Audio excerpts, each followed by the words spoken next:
if I told you that the first successful black republic was born out of a revolution that terrified the most powerful countries in the world? That a man born into slavery outsmarted Napoleon and defeated European armies and built a nation that would later be punished for daring to want liberty. This is the story of Toussaint L'Ouverture. This is the story of Haiti. And this is the black history they worked hard to erase. Before we get started, go ahead and hit the subscribe button if you believe black history should be taught year-round. And if you're a parent or grandparent teaching your children what schools refuse to, then you're in the right place. Be sure to join our private Facebook group where the conversations go deeper. The link is in the description below. Toussaint L'Ouverture and the Haitian Revolution inspired millions of free and enslaved people of African descent to seek freedom and equality across the Atlantic world. He helped to lead the only slave society in world history that successfully overthrew its oppressors, defeating the French, the British, and the Spanish. In 1804, they created the second independent republic in the Western Hemisphere, the first black-led republic. But it came at a cost that Haiti is still paying for today. But to understand that, you must understand the man, Toussaint L'Ouverture, born Francais Dominique Toussaint around 1743 in Saint-Domingue. He was the eldest of 8 children. His father, an African war prisoner, had been sold into slavery. But Toussaint's early years were different from most. He was literate, educated, and deeply spiritual. He studied medicine and worked with livestock and eventually became a free man. By his 30s, Toussaint had property ambitions, but history had other plans. In 1791, inspired by the French Revolution, enslaved Africans in Saint-Domingue launched a rebellion. At first, Toussaint stayed on the sidelines, but when he joined, everything changed.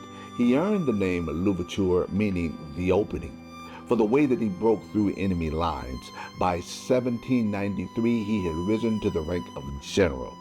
He aligned with the Spanish to fight the French, then switched sides when France abolished slavery in 1794. His alliance was strategic and his leadership was undeniable. By 1801, he was the leader for life of a free, autonomous, multiracial Saint-Domingue. But freedom doesn't come without a fight. France under Napoleon Bonaparte wanted slavery back and sent an army to take it. Toussaint was captured and deported to the French Alps. Napoleon thought the revolution would die with him, but it didn't. In 1803, rebel forces had defeated the French, and in 1804, the Republic of Haiti declared its independence. The world should have celebrated this victory, but instead, it punished it. I remember learning about the American Revolution in school, about freedom from tyranny, about men like George Washington and Patrick Henry shouting, "Give me liberty or give me death." But not once did a teacher ever mention Toussaint L'Ouverture. Not once did they ever talk about how formerly enslaved black men and women rose up, overthrew an empire, and demanded liberty on their own terms. And when I finally learned about it, it wasn't from a textbook in school or discussion. It was from my own research, and I felt 2 things: inspiration and anger. Because I realized this wasn't just black history. This was world history, and they left it out. That's why I created Unlocking Black History, so our children and our grandchildren don't grow up without knowing where we come from and what we've overcome. Haiti was viewed as a threat to the world order, especially by slaveholding nations. President Thomas Jefferson refused to recognize the new nation. The U.S. feared Haiti's success would inspire revolts on American soil, so they isolated Haiti diplomatically, and then they strangled them economically. But France took it even further. In 1825, French warships arrived demanding Haiti pay, get this, reparations. To the slaveholders who lost their property, they were told pay 150 million francs or be prepared for war. Haiti, barely 20 years old, had no choice. To pay the debt, they took out high-interest loans from French banks. Later, American investors took over the debt. It took Haiti 122 years to pay it off. They spent over $20 billion in today's dollars, and just for the right to exist. And by the way, the debt that was being paid to America was being deposited into what is now known as Citibank.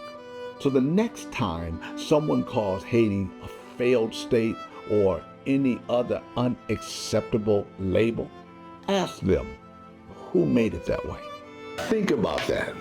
A nation of formerly enslaved people punished for wanting their freedoms and their liberties. Does that sound familiar? Every time we rise, the system responds. And Haiti's story is not just about the past, it is a blueprint of resistance and a warning about how our freedoms are always met with fear. Hey, if this story moved you, I recommend reading the book Black Jacobins by C.L.R. James. It tells the full story of Toussaint L'Ouverture and the Haitian Revolution. And you can find that book in our Black History Library linked below. Now before you go, subscribe to this channel so that you don't miss the next chapter in Black history that they never taught. Join our private Facebook group where we go even deeper. The link's in the description. And share this video with someone you know is hungry for the truth. Why? Because if we don't teach it, they'll keep rewriting it. Thank you for being here, and let's keep unlocking Black history. I'll see you at the next video.